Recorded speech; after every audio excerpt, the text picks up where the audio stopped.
natin pumunta doon? Eh, minsan lang nga mag-imbita si Mimi. Nakakahiya namang tanggihan eh. Pagbigyan na natin. Di ba sabi mo ano yun? Family counseling, yung nagkikwento ng mga problema? Oo. Eh, wala naman tayong problema. Oo nga, kaya lang, nakakahiya nga kung hindi natin pagbibigyan. Eh, ano gagawin natin doon? Eh di makikiupo, makikinig, makikidiscuss. Paano discuss? Wala naman tayo di-discuss.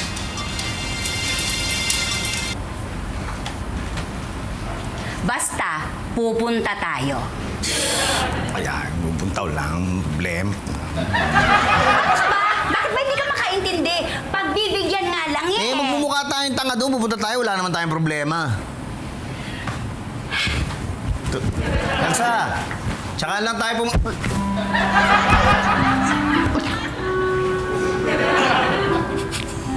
Yan, tay. May problema ka na.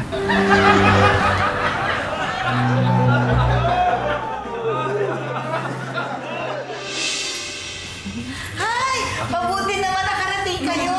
Halika. Pasok. Siya nga pala si Brother Peter.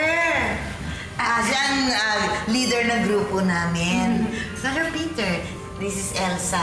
At siya naman si Peps. Si Pepito. Manaloto. Sinasabi ko siya. Oo, ikaw yung nanalo sa loto, ha? Congrats! Ay, salamat din. Medyo sinuwerte lang.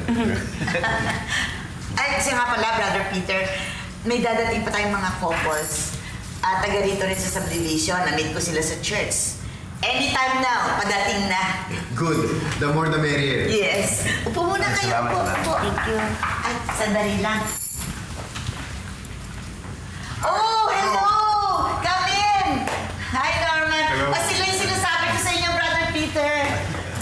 Pasok. Makakapagsimula na tayo. Basta, sir. Okay, ganda pa rin si Mrs. Ilang taon na ho kayong kasal? I'm his girlfriend. Si Jojo ang kasama ko. Oo naman. Inaalam na practice lang. Sa'yo ng anak ko na rin. Anong sayaw? Yung... magsisimula na yata tayo.